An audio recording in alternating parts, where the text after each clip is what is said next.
Now, go back to the original Psykers you gathered to sacrifice and merge. Even ignoring the possibility of someone like Tzeentch having infiltrated a corrupt Psyker to ruin things, if every single one of them isn't on the same page with sacrificing themselves to merge for the greater good, the process is ruined. It almost... Well, and also, right, like, I mean, this is another kind of what if theoretical thing, but like, if one of the Chaos Gods got wind this was going to happen, they would probably want to influence the outcome. And like, couldn't theoretically, like Tzeentch again, for example, in this scenario, couldn't Tzeentch like take a shard of him and put it into one of the Psykers so that essentially Tzeentch would have like an avatar of himself in the mortal world that would be, you know, an emperor equivalent? You know what I mean? Couldn't that be a possibility? Going on, everybody? John Matrix here. Hope you're all having yourselves a wonderful day wherever you're at, whenever you're watching this. We're gonna be jumping into some 40k goodness here with Pancras No Work. We're checking out this video of his, making another god emperor and why it's hard. Links will be down below in the description as always to the original video without my commentary and reaction into Pancras No Work's channel. Please do me a favor, if you enjoy this video, go give it a like. If you enjoy his content, be sure you hit that subscribe button. Check out his Patreon, check out his YouTube membership stuff if you would like to take your support for his channel to the next level. But yeah, please do me a favor, go over there, check out his stuff, show the man some love. If you'd like to do the same for my channel, there's a join button underneath the video, as well as a link in the description, the YouTube membership benefits and tiers that I have to offer. So you can check that out if you would like to. But regardless, I just appreciate you guys coming in, hanging out, checking out the channel. I appreciate you taking the time out of your busy day to do so. So again, we're gonna be getting into Making Another God Emperor by Pancras No Work. Let's check it out. The God Emperor of mankind, the master of humanity, the leader of the Imperium, if only in the most technical of senses, and an all-around pretty important dude to the setting. Some people love him, Yep. Some people hate him. I'm in this second group because it gives you plenty of reasons to dislike him, and if I'm being frank, it's out of bitterness and spite in no small part. I'm in between. I'm fascinated by the Emperor, and I really want to learn more about the Emperor and who and what he is. But I don't think Games Workshop is ever going to do that unless they actually revive him back in the setting. But I also feel like if Games Workshop ever brings the Emperor back, I feel like that means we're going into like an end time scenario in 40k where they're going to like reset things and do like an Age of Sigmar in 40k. I don't think we're at that point yet, right? Like 40k is still super popular the way it is. I don't think Games Workshop wants to take it that far. But anyway. Everyone's allowed to dislike the elves, but the moment someone harasses the Emperor a bit, that's too far and you just don't know what you're talking about. But ignoring my constant bitter complaining, today will not be moaning about Big E too much. Instead, I want to consider a question his existence poses. Why isn't there a second Emperor? Why is there not a second nearly all-powerful deity running around combating chaos in the name of glorious mankind? True. Or for that... That is actually a good question, right? Like if the Emperor... That again goes into the question of like his origins, right? Like the two most popular theories are the ancient shaman theory, where a group of, you know, ancient psychers in humans past saw into the future and knew what was going to happen, and through some ritual sacrificed themselves to create, you know, to combine their souls into one all-powerful being. You know, could be a thing. Or, you know, he's either a shard of one of the old ones or is in fact an old one who has reborn, you know, has been reborn into a human and is trying to use humanity as a tool or a weapon to combat not only chaos, but potentially, you know, continue the work that they'd originally started with, you know, what they were doing with all of these various creations, you know. But it does beg the point, right? Like, there's no real Eldari equivalent to the Emperor, as far as I know. There's definitely some powerful beings, but there's no like orc equivalent to the Emperor. There's no Nekwan really equivalent to the Emperor, of just this all-powerful, like virtually a god in mortal form entity, as far as I know, right? The Tyranids as well. You know, I mean, I guess you could probably consider the hive mind of the Tyranid that, though again, like the Emperor, we don't necessarily know that much about the hive mind, right? You know, But anyway, let's continue. Matter, why don't some other factions have an equivalent to Big E on their side? And why don't people try and make another one? These are all questions that I'm tricking myself into believing are interesting and worth discussing, and I truly hope you fall for that same lie as well. So today will be a very simple topic, because everyone in the field of Warhammer slop has to talk about the Emperor every now and again, or be shot down by the true God Emperor, the YouTube algorithm. Let's see today how we can potentially make another God Emperor of mankind, or at least another powerful god that isn't a chaos god. How easy some of the different routes may be, what hurdles would get in the way, and how other non-human races may either potentially do so or have already done so in their own special little ways. I mean, it could also be a scenario where, right, like they might understand the danger that chaos could bring in a creation like this, and that they would be afraid that it would be corrupted and turned into another chaos god. I mean, like, look at the Eldar and what happened with Slanesh, right? So they would for sure be like, nah, dog, we don't want 90% of our population to be wiped out instantly and our souls eaten by a new chaos god again. You know what I'm saying? No, we're not down for that. But on the flip side of that argument, you look at the Emperor and how he was virtually incorruptible by chaos. So, I mean, it is possible for there to be super powerful beings that are essentially immune to chaos. But before we begin, tell me something. Do you have a dog? I do. Dogs are man's best friend, and man's best friend should eat well. Yeah, we're gonna skip ahead from the sponsor, but check out any kind of sponsorship stuff he's got going on. If you want to help him out, give him some love and support. Get the farmer's dog today so your best animal bud can eat and be their best. Now then, time to craft ourselves an emperor. The Emperor of Mankind's origin story has already been through the ringer plenty of times, between the retcon stick and intentionally vague origins to give people room for thought of their own. The funniest possibility I've heard of is that anything you might have heard is just a lie he says to make himself seem more grand because no one can prove him wrong. That being said, we can peg him down as at least being around since around 8000 BC, since the OG fluff about him had him born about that point, and newer lore he went by the name of Neoth during the time period mankind was making the first cities. Elenius Pius / Elenius Persson, or whatever they're calling him nowadays, may be older than him, but he's about it. Out of all the possible origins for him I've found, most of them come from about this point in time, so we'll start going through them from here on out. Possibility 1, the classic origin of a whole bunch of human shamans sacrificing themselves to be reborn into one super entity that would eventually become the God Emperor of mankind. This is one of the most straightforward theories as to how the Emperor came to be, because it's just the Dragon Ball Z fusion dance times however many shamans were present. 2 + 2 + however many 2s doesn't just equal the total of the addition, it also multiplies it.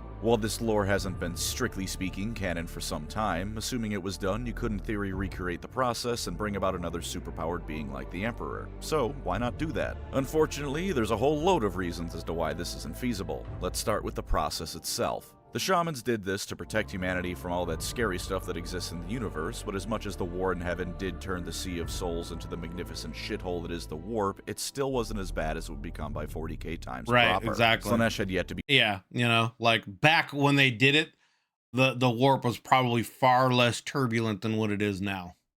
Born yet, and depending on which lore you're reading, the rest of the Chaos Gods weren't even around yet either when the shamans merged. Yes, I know once they're born, they've always been born, but I still believe their influence at the time of the Emperor's birth would have been much lesser. The reincarnation process would have had much less in the way of enemies intervening than it would nowadays, where all 4 Chaos Gods would no doubt be interfering in any such process that would create more Big Es. Even the half-dead couch potato that is the current Emperor is giving them plenty of trouble with how insanely powerful he is as a god. Why would they let someone make a second one? For a far more mundane reason, the Imperium needs psychers both as troops and to feed the current Emperor. As much as you're supposed to fear the mutant and abhor the witch, dictatorships tend to have zero issues ignoring their dogma when it suits them, so you can find plenty of sanctioned psychers fighting on the battlefield or in inquisitorial parties. Big E also needs to chow down on a good few thousand of them a week to keep the Galactic Lighthouse active. Getting some important inquisitor or priest to gather up a whole load of psychers to make another Big E with will likely be seen as, and very well may be, a gross waste of resources that are needed elsewhere. It would be heresy this would anyway. incidentally also almost certainly get you shot for heresy, because you are setting out to create another God Emperor, which implies the current one isn't good enough for you.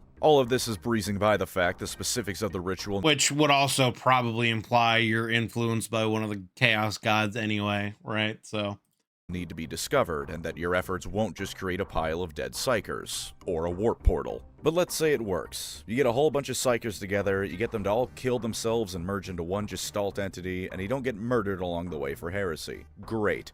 The Emperor, as far as I understand things anyway, didn't pop into existence as a 10-foot-tall golden god. He came into his powers pretty quickly, but there was some growing to be done to reach the full extent. Right, he was still had a childhood, all you'll have from this ritual is a newborn baby. They may be destined for greatness, but so were the Primarchs, and that didn't keep them from getting dunked into hell or falling into chaos. You'll need to keep Baby Emperor 2.0 safe for as long as it takes them to develop their powers, during which time Chaos will certainly be beelining to corrupt or kill them to prevent them from becoming an issue. Allow me to insert another potential problem as well. Emotions affect the warp in reality in 40k. Your beliefs and feelings manifest as real and tangible things in another dimension, or at least as real and tangible as anything can be in the warp. Merging with demons is also a thing people do here, and it tends to be very unhealthy for the body and soul of whoever is getting possessed. Now, go back to the original psychers you gathered to sacrifice and merge. Even ignoring the possibility of someone like Tzeentch having infiltrated a corrupt psyker to ruin things, if every single one of them isn't on the same page with sacrificing themselves to merge for the greater good, the process is ruined. It almost... Well, and also, right, like, I mean, this is another kind of what-if theoretical thing, but, like, if one of the chaos gods got wind that this was going to happen, they would probably want to influence the outcome. And like, couldn't theoretically, like Tzeentch again, for example, in this scenario, couldn't Tzeentch like take a shard of him and put it into one of the psychers so that essentially Tzeentch would have like an avatar of himself in the mortal world that would be, you know, an emperor equivalent? You know what I mean? Couldn't that be a possibility? You know, and so like there could actually be a vessel of a chaos god existing in the mortal form and world that could do all kinds of stuff. Certainly won't work, and in the worst case scenario, it will work, but the relatively soon-to-be all-powerful being you've created is going to tear itself apart. The conflicting feelings and emotions could do anything from making this new emperor self-destruct to making them absolutely insane, as the various different goals and beliefs of the psychers all conflict in this new merged being. If you take this origin as still canon, this can even explain why the emperor acts completely contradictory to himself on different occasions. All the shamans wanted to preserve humanity, which is why he isn't incoherent and can work towards that grand goal, but as for how he acts on a day-to-day basis, one day he says the Primarchs are his sons, the next they're just generals, the next they're not even named but given numbers, and the next he essentially tells Angron he doesn't care about him and just wants a general for his armies. Rinse it. I mean, that's true. That's also something I hadn't really thought about. If there is, you know, multiple souls and consciousnesses forged together into one being, who's to say the emperor doesn't have like a multiple personality thing, right? Like maybe there is kind of like a central personality, I guess, or consciousness that like runs them, but you know, maybe there are the other avatars that were the other shamans have influence on that and can sway decisions or even have other personalities that come out. You know, who knows? That's also an interesting theory. Repeat at random from day to day, with plenty of more conflicting actions and beliefs thrown in for good measure. The Emperor may be like this because his soul is made of 1,000 different people fighting over which course of action and mentality is best. If the people in your recreation of this aren't all on the same page at some base level, you've at best created the worst case of dissociative identity disorder ever seen. And at worst, you've created a monster that's going to go on a literally insane rampage across time and space. Let's scale things back just a little bit though. Big E is a perpetual, that's what newer canon has gone with. This can be reconciled with the shaman theory, but for argument's sake and to bring up some new points, let's assume these are separate things. Big E was noted by Erda to always have been a league above the other perpetuals, who themselves are all immortal beings with supernatural powers. You can also create new perpetuals, as evidenced by, among other things, Vulcan existing. So, which that goes into my theory, right? Like, if Big E is a perpetual that is far and above greater than any other perpetuals before him, and Vulcan is also a perpetual and is essentially unkillable, right? Like he keeps regenerating, can't really die. Then, you know, I feel like, you know, my theory is that were the Emperor to actually die, eventually he would be reincarnated in another human body and come back, you know? And who knows what that would mean. And maybe that is what's going to happen. But it's one of those kind of scenarios where maybe that's what the Emperor's plan was. Maybe he wanted, to actually be killed by Horus and come back more powerful and again redo things in a different way with more knowledge of the mistakes and things that he made and recreate new Primarchs, ones that he had, you know, been able to raise from birth like he originally intended and be able to maybe perfect them a little bit more, understand some of the flaws and things that were created in him, and some of them, need to have a belief in, like Erebus needing to have a belief in something greater and trying to deify him when he didn't want to be, which then led him to, being corrupted by chaos, etc. So, I mean, it very well could be a situation where the, Horus's betrayal and the heresy could have turned into the Emperor, after when he was wounded and, you know, that whole thing went down. It could have been a situation where the Emperor was prepared to actually die after maybe getting set on the throne so he could like guide the rest of humanity back to Terra so they could have like a unified chance and then die and be reborn and come back and try to do things again with more knowledge and understanding. But the fact that he's been, stuck on the throne and fed all this energy and power and they're just keeping him alive, they've actually kind of dragged that out, But why not try and go that route? This theory has far more mundane reasons as to why it likely isn't possible. Well, I mean, like, I would bet that Malkador probably has some kind of records of all the things that the Emperor tried to do and accomplish that's sealed away somewhere that probably the custodians guard and have access to, and that's it. So if the Emperor were to truly be reborn and they could prove that it was the Emperor, the custodians would probably retake him, guard him again, and educate him on the things that he did, was trying to accomplish, all that kind of stuff, would give him access to that, etc. I would think anyway.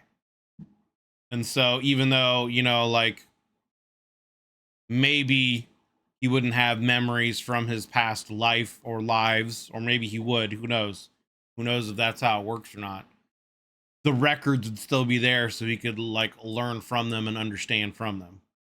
But it would also be interesting too, right? Because again, as it was stated in this video already, when the Emperor was first created or born, whatever, the warp was far less turbulent. And so he was able to have time to understand and develop his psyker and psychic abilities without the temptations of demons and chaos and the warp corrupting him.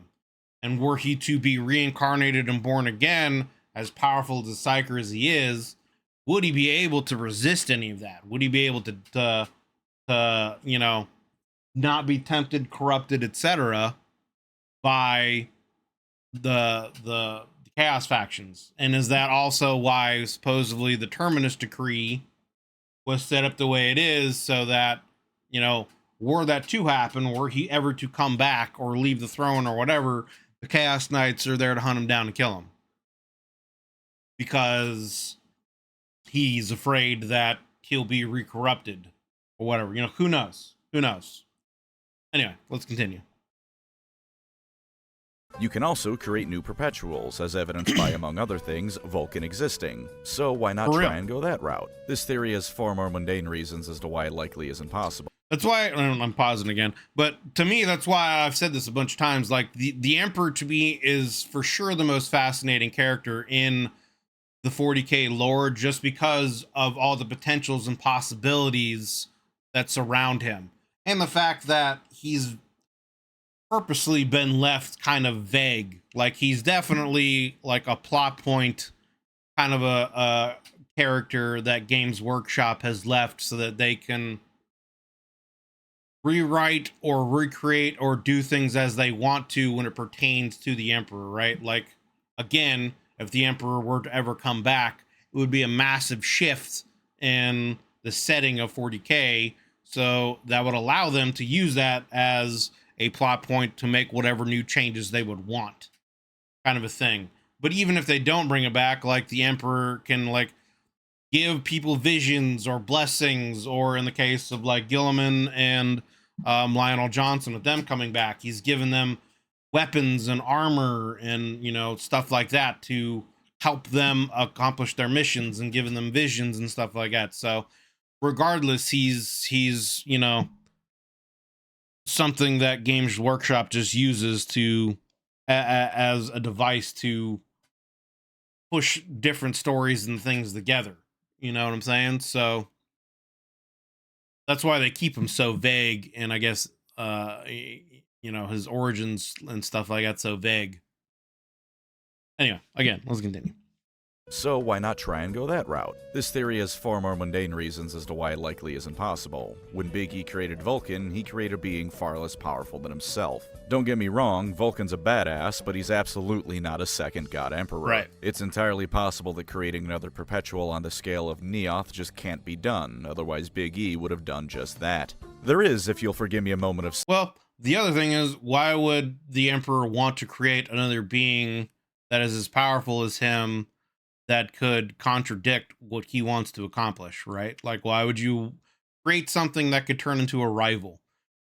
If through creating them and they're growing up and their beliefs and things like that are different than yours, and they want to have a different outcome for humanity, they could essentially, be an equal rival to you, and just create another, civil war scenario potentially.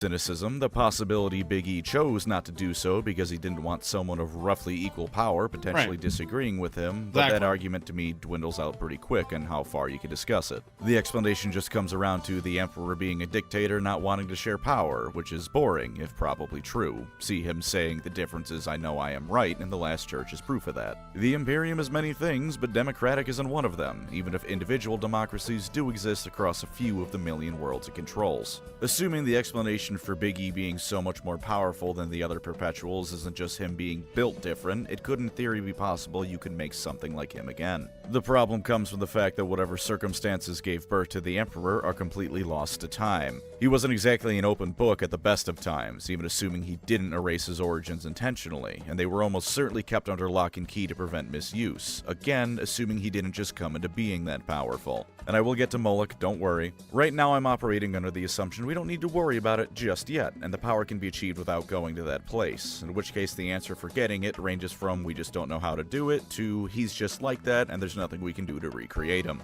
Towards the end of the Horus Heresy, Magnus fried Malcador and another perpetual sacrificed herself to bring him back, which is another dead end for this theory as well. Even if you give someone perpetual status from yourself, they don't seem to come back any stronger than they were, they just come back. So why not skip the steps that involve mortals if they seem to be so tricky? Why don't you just go ahead and make a god outright? Funny enough, I think full-on creating a god is a bit more feasible due to both how 40k works Honestly, and yeah. the different ways you can go about doing it. I mean, I've said this in previous videos anyway. I feel like that's what's happening to the Emperor right now, whether he wants to or not, right? Like, you have trillions upon trillions of people who are essentially forced to worship the Emperor on a daily basis, right? So, like, that thought and emotion is coalescing into something in the warp, and it's already been talked about numerous times that there's a whole new section of the warp that's coalescing together, and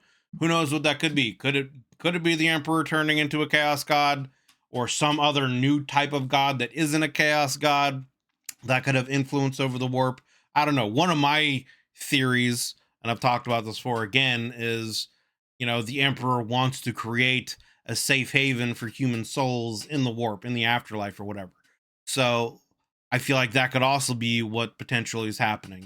The Emperor could form into some kind of new god, whether he wants to or not, and carve out a section of the warp that is safe for humanity to exist. And then he would end up becoming part of the great game, you know, what regardless. And, you know, humanity would, you know, have their own kind of fight then thereafter in the warp. You know, who knows? The first is simple worship and belief. Since belief, channeled worship, and repeated actions with intense enough emotions behind them can cause a god to form, could you focus all the efforts of a large enough group of people on creating a second god emperor? The answer is yes, it's feasible to do, but making a massively powerful emperor tier god is going to be a lot harder than holding hands around a campfire and singing Kumbaya. The Tau have accidentally done this with the psychically active races they've absorbed into their empire with the Tauva. It's not exactly the most active of deities in the setting, but the belief over the Tau's greater good did make a new divine being. And while obviously the specifics of it should be avoided, the Eldar did create Slanesh through rampant hedonism. Maybe a new god could be made along the lines of what the Emperor is all about by worshipping it in slightly different ways. Think about how some cultures like the ancient Greeks had multiple gods of war, for example. The current Emperor is the guiding ruler of humanity, and this new secondary god Emperor could be something like the dedicated sword or shield of mankind.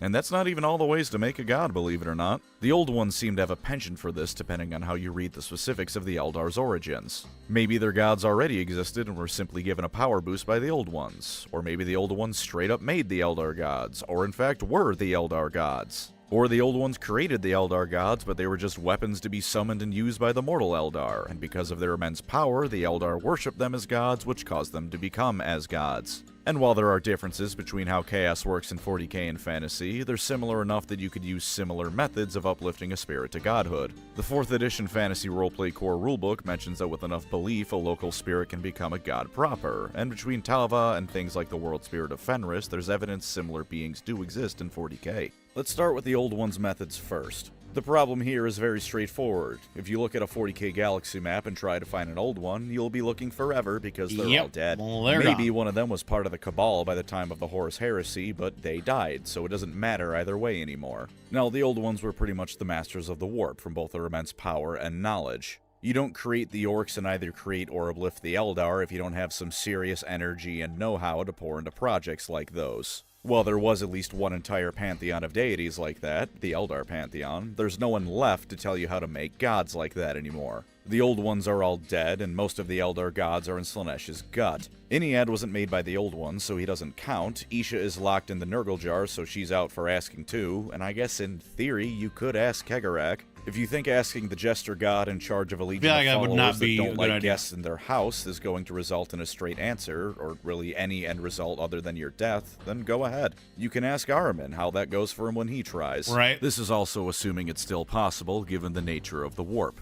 Like with the shaman theory, the old ones made these gods at a time when the warp wasn't quite the warp yet. The war in heaven was what made the warp all screwy, and while yes, it was definitely getting screwy by the time they would have felt the need to make Cain, it wasn't what it was by modern 40k. It might just be the case that it can't happen any longer. The warp's too unstable to form a god this way anymore. Such a titanic project of soul creation, or whatever you want to call it, just isn't in the cards. As for worship making a new god, that runs into problems of overlapping territory. The Emperor is already worshipped in a million different aspects across the Imperium. Sometimes he's the Emperor, recognizable as the Emperor of mankind, even if the specifics of things like the Horus Heresy and 9 of his kids turning against him aren't really taught to the average Imperial. Sometimes he's more of a Zeus or Odin-like figure, even if without the accompanying pantheon of other gods. Sometimes he's worshipped as a generic Sky Father figure. Sometimes he might just be a spirit that flows through everyone rather than a proper deity. The Imperial cult has so many different facets to appeal. Well, and then there's also, you know, the Mechanicus stuff with the Omnissiah and, you know, yada yada. So there's also that aspect of it. So many different cultures that a human being trying to make another god might just flow back into that worship empowering the Emperor. Even if it does make a new god, they'll be small stuff for a long time. Sure, they may be able to shield your world well enough, hell, maybe even your whole sector, but at a large scale, you need to convince the rest of humanity to also worship this new god that popped up, which is Super Heresy. Assuming the Inquisition doesn't have you killed and starts sending Grey Knights after your new fledgling deity, the average Imperial probably won't convert just because you say it's a good idea. Right. As for empowering a current deity to become more powerful, that once again runs into the issue of the Chaos Gods almost certainly not allowing that. Tauva is fairly small fry at this point. The prayer and belief flowing into it are those of a galactically speaking small empire. The Chaos Gods likely just don't see much reason to go all out against it yet. Whether or not that's a mistake still has to be seen, but for now they probably don't care. And before the Tau God becomes a new Chaos God eventually, and Tau gets corrupted. If it gets to a point where they're worried, that's when things like Nurgle deciding to dick with the Tau a bit are going to be upgraded to Black Crusades being launched into the Tau Empire. Same for the World Spirit of Fenris, or whatever the hell is going on there. As it stands, it keeps Fenris safe-ish, and that's about it. If it got strong enough to protect multiple planets or systems, Cass is going to smack it down even harder than Magnus already did. There's also plain and simple not very many options to choose from, and some of the existing things people think are deities are really just demons, so that further complicates things. Yep. The Tau and some primitive humans on a world they controlled worshipped a fertility god to end a drought. It turned out to be the great unclean one, Rodigus Rainfather, who predictably turned the planet into a disease-ridden swamp. Trying to find another god to turn into an emperor figure might just get you rained on with feces and sewage. Not exactly ideal. Yummy. But what if the emperor isn't a god? Or rather, wasn't one? A Catan shard claimed he was just a weapon, and they're fairly knowledgeable on the topic of weapons. Now, this theory isn't terribly likely because there are multiple people that have spoken to the Emperor prior to humanity even leaving Earth. It was still called Earth when they talked to him, for that matter, and the Catan could have also just been lying. They're hardly friendly towards humanity. Consider, however, that the Emperor isn't exactly a truthful fellow either, but what he is an incredibly powerful psyker who can alter the minds and perceptions of everyone around him. If you really want to go with this theory being possible, it's entirely feasible to assume he could have falsely altered the memories of people like Erda and the other Perpetuals to have them believe he'd always been around. Even if giving them memories of abandoning him due to disagreements is... I hadn't really thought about that, yeah. He could literally have, like, convinced enough people who are other Perpetuals and been around long enough to just be like, yeah, I've been around for 50,000 years. I was Alexander the Great and this and that, and this is who I was as a kid. And, you know, the vision he showed Raw of, you know, his father being killed by his uncle and then him essentially force choking his uncle to death could just be more, you know, backstory that he's created for everyone else's, you know, convenience and wasn't real, you know? Kinda weird, it would go towards making them see him on another level, implanting memories of him being this all-powerful being they knew even before mankind went to space, when in reality, he's just a particularly powerful creation of humanity's golden age. Morally dubious and potentially counterproductive? Sure, but it keeps him looking impressive, you can't deny that. This is the simplest beyond all other options for Emperor 2.0, because if it's true, then you could legit just go find the Emperor Creator 3000 in a box somewhere. For as degraded as humanity's industrial base is, and as rare as Dark Age of technology remnants are, humanity was spread across the galaxy. If the Emperor really is nothing more than... I mean, if that's the case, right, like, it could be a situation where the, you know, how the custodies are created is like the most closely guarded secret in the Imperium.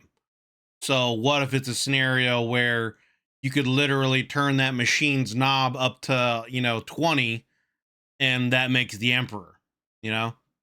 What if that's literally the possibility? It more than likely also would be a scenario where like maybe only one in a few 100 million or billion could survive the process, but if they did, they would become an emperor equivalent being, you know? Maybe that is the case.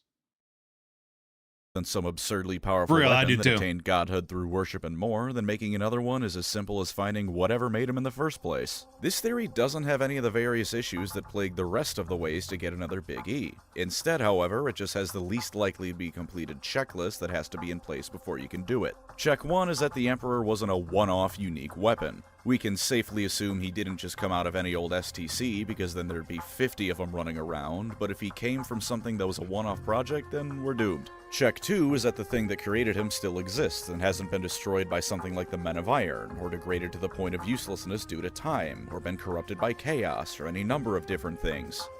I mean, yeah, I was just thinking about, like, how crazy would it be, right? Like, what if the squats, you know, what if, because they still have, you know, AI and STCs that run their society and et cetera, et cetera. What if they have that technology to create, you know, what if that information to create the Emperor locked away over there, you know? That would be something interesting. All we know, the machine that made Big E is currently sitting in Camera along with the Panacea STC, in which case that thing is never seeing the light of day again. Check 3 on that topic is finding it. Just because it exists doesn't mean you can find it. And while a galaxy of treasure means it might be out there, it's also an entire galaxy full of horrors you need to search to find your prize. Check 4 is... Plus, right, like, if that is a technology that exists in... You would think the Chaos Gods would probably know it and want to either destroy it or keep it as closely guarded as possible so that they don't have another Emperor be created. To see if you can even use it. The Mechanicus doesn't like people taking around with Dark Age tech, not just because they're greedy resource hoarding dicks, but because they're literally the only people with a semblance of a chance of making it reliably work. The Emperor machine might have a hidden setting where instead of creating an Emperor, it just detonates the black hole at the center of the galaxy. Or it requires some absurdly complicated and rare alloy forged during the Dark Age of technology that the Imperium physically can't make anymore. Check 5 is then halting the entire galaxy that's going to rush you down the moment you turn it on. Even assuming it doesn't cause a deadly power spike or warp signature or whatever so large you can see it from Andromeda, creating another God Emperor is the sort of thing that'll send anyone who can read the future into a panic attack. Farseers, Lords of Change, people with the Emperor's Tarot, anyone with the remotest ability to see the future is likely to have an investment in not letting you make another Big E. And check 6 is to convince the second weapon this thing made to try and become an Emperor and or God, preferably without telling them what happened to the first one that tried. If you somehow manage to check all of these things off, then congratulations, you've made yourself another God Emperor of mankind. Ideally, this one will be a bit more polite about conquering the galaxy, and if you'd like my advice, make sure they're a bit more polite with their kids if they have any. But maybe you don't want to find some ancient technology, or find methods of making gods, or go through the hoops of gathering thousands of people and then telling them all to build a bridge and jump off it. After all, there's plenty of god power already in the galaxy. And what's more, the Emperor himself once almost certainly stole some of it to become even stronger. Why don't you take a page from his very own playbook and just grab some of it? You'll steal it. No one will ever know. After all, that's what Moloch was all about. Big E walked in pretty damn powerful and came out even more damn powerful. I'm sure you can already see the issue, though. That old saying, fool me once, shame on you, fool me twice, shame on me, is the problem here. The Chaos Gods already had some asshole come waltzing into their house and stealing their energon cubes or whatever the Emperor did. They're probably not going to let someone else do the same thing. Even if you could find something similar to Moloch, chances are you just walk into the warp and get obliterated. Hell, off the top of my head, I can't remember if Slaanesh was around when the Emperor took the power he did from Chaos, so on top of them now being aware, there's decent odds you'd have to deal with one more Chaos God than he did. You'd also have to be powerful enough and full of enough will to pull it off. The God Emperor of Mankind... You'd have to survive the process, too. Is called the Anathema by Chaos, both because he's pretty good at beating them up in a fight and because his nature is inherently harmful to them. You are not the Anathema. You are just a dude. A dude who can be corrupted or killed by any wandering demons, much less the full attention of one of the Chaos Gods themselves. But go ahead if you think you got the chops for it. Honestly though, if you can walk into the realm of chaos and steal the god's power, you probably don't need it to make a new one. You are a god at that point. Or just keep what you stole. The opposite of that is you deserve it, right? If you can literally walk into the Chaos God's backyard and, you know, steal something from them and walk out like it's nothing, more power to you, brother. Stealing power from a non-Chaos God, or even enough physically powerful people to try to ascend, is also rather unlikely, although if you could find a way to absorb Psyker powers into yourself, that might be easier. If you pull it off a few times, you'll be stronger than almost any other further Psykers you come across, turning it into a snowball of absorption. Like how Cell had to be sneaky at the start of the Cell saga, and then by the time he absorbs Android 17, he absolutely mollywomps Piccolo. Granted, this would probably make you go insane, either from the souls you're absorbing, the warp getting more and more turbulent alongside your power increasing, demons messing with you, or some combination of all three. But hey, maybe it'll work out for you, and if you cap yourself out at Primarch levels, you're still stronger than basically everyone. As for non-gods, there is the upside that if you steal the power of someone like Kegarak, then it won't be corruptive chaos power. It'll just be divine power that you probably aren't equipped to handle still, but at least you'll just explode, instead of exploding and then your soul turning into slurry. And of course you'll have to deal with the faction whatever god you're trying to steal from not letting you do so. Pick your poison, Custodes, Clowns, or Plague Bearers, since if you want to go for Isha, you need to also deal with Nurgle. Now the question remaining is why haven't any other species in the galaxy attempted to make their own God Emperor of mankind? More than zero actually have in their own way, so we'll go through the factions and see what that looks like for everyone. The Eldar are all up first because I'm predictable. The Dark Eldar never ever ever would do this, because anything that relates to the warp is absolutely forbidden within the bounds of Kamara. If you were a Dark Eldar and told another one you wanted to make a god, they'd either just laugh and call you mean names or have you tortured for eternity, depending on how seriously they took you. As for the rest of the Eldar factions, it depends on exactly who they are for the specifics. The Harlequins already have a god, Kegarak, so they're not usually going to be looking to do something like this. We'll come back to that usually, though. The Exodites are largely content when they aren't being attacked, and probably wouldn't do anything relating to making a god out of fear of disrupting their maiden world's world spirit. Corsairs are too busy having fun, so they're out too, but the Craftworlders are where things get interesting. As much as the Inari plotline is famously dog shit, it was exactly what this video was talking about. It even went with the shaman route, with Eldrad taking the souls of every Eldar dedicated psyker he could find out of their infinity circuits to bring about the birth of Iniad. While it mostly failed, and indeed failed so hard that Eldrad has just straight up gone back to Ulthwé in the latest lore, it was still the Eldar attempting to bring about a new god.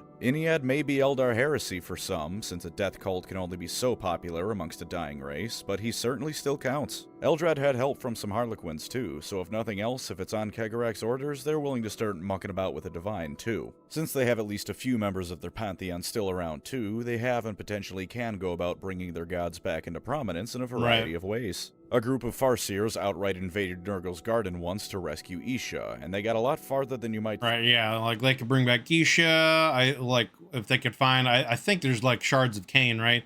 I think Cain's been split into a bunch of shards, but I think if they could get all the shards of Cain back together, they could reform him, you know, etc., etc. Think for an invasion of a chaos god's backyard. Cain is also still around, albeit shattered, so there's the possibility they could bring him back to something resembling his former self through some ritual to combine various Craftworld's avatars of Cain. The Eldar themselves aren't much willing to do that, though, since as Jane Czar put it, they aren't going to be servants to their gods again. Not to Cain specifically anyways, who is a tremendous asshole, so I can't blame them much. As for their other gods, there could be rituals or something performed to free them from Slaaneish's stomach.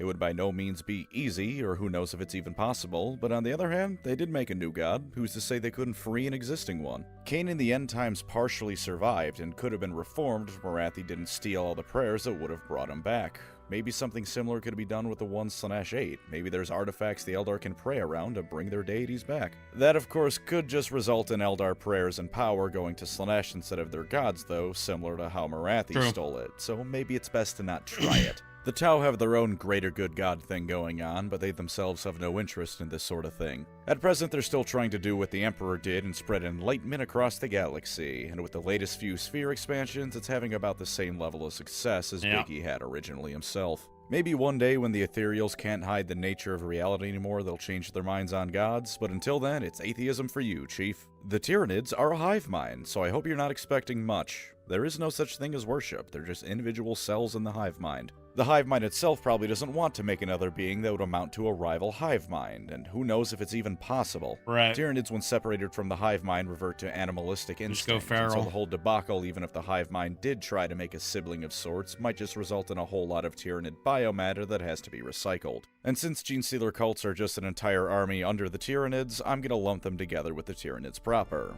If there's a passage where worship of the Four-Armed Emperor actually granted powers unrelated to the Tyranids or the Emperor himself that I've missed, then I apologize. All of the devoted warbands have their own gods. They are not making another one. Undivided warbands and legions such as the Wordbearers, meanwhile, by and large like chaos as it is, so why try and cause strife with creating a whole-ass other being? The two standouts to that may be interested in the process are the Iron Warriors and Dark Mechanicus, but perhaps less for worship purposes and more for the fact that a god would be a hell of a thing to make a demon engine out of. Plus, Vashtor already exists, so any attempts those groups in particular might make would likely just end up empowering him instead, given their natures. Vashtor himself, meanwhile, unless I've misread, is looking for some old one's stuff to ascend to godhood, going the route of stealing stuff from Grandpa's attic to become a deity. The Necrons are another fat no on this front. They physically can't.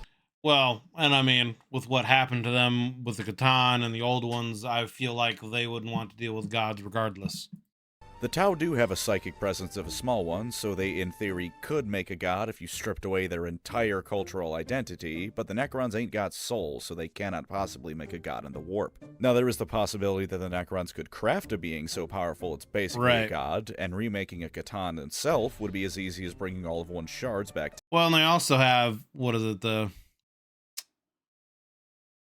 I always forget what it's called, but that material or whatever that can influence the warp, and they can essentially, you know, enhance or shut down the warp itself, the black pillars or whatever.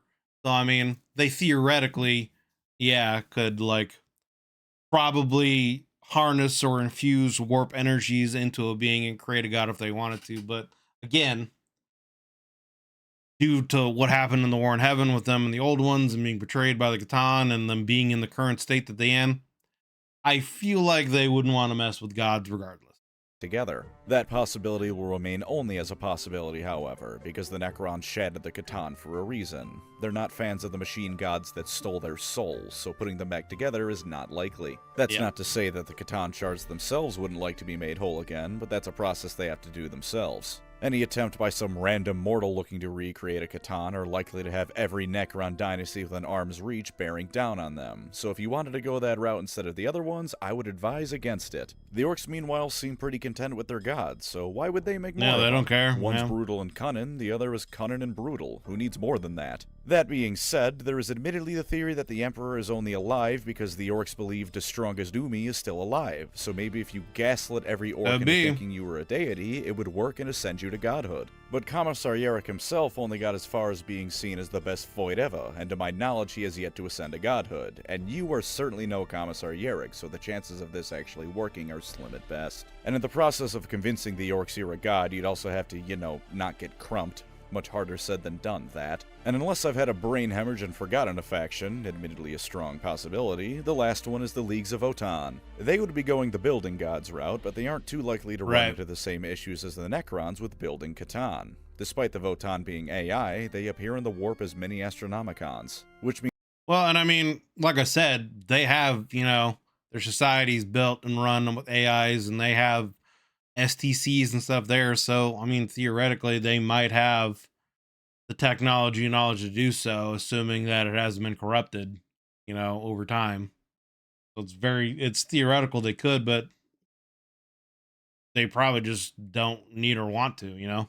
Means even if they don't have a soul proper, they have something resembling one. While whatever the hell one might need to create a new Votann is going to be damn hard to get their hands on, it was done once, and it can be done again. They've degraded the least out of any offshoot human faction, since they are technically abhumans, so if there's anyone who can build their equivalent of a god, it would be these guys. As for ascending past what a Votann is and creating an emperor or chaos god tier deity, I'm not sure as to the possibility of that. I imagine a Votann could achieve something similar to Catanhood, and since they're so powerful, they may— I mean, they could, I guess, maybe make like some kind of AI god, right? You know, one that wouldn't necessarily, I don't know, have influence in the warp itself. Although I guess it could be infused with warp powers. I don't know. But I mean, yeah, I guess they could theoretically, you know, make some kind of AI god if they wanted to, I guess.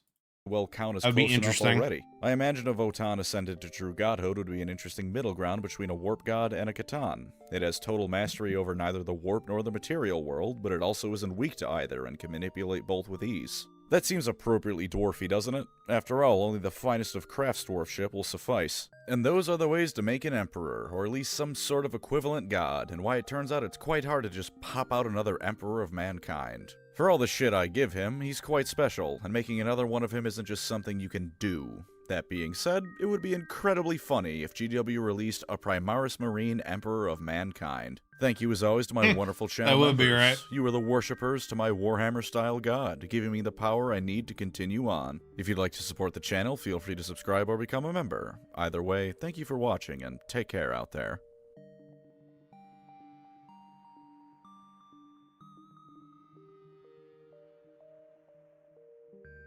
He's usually got a little something extra here at the end.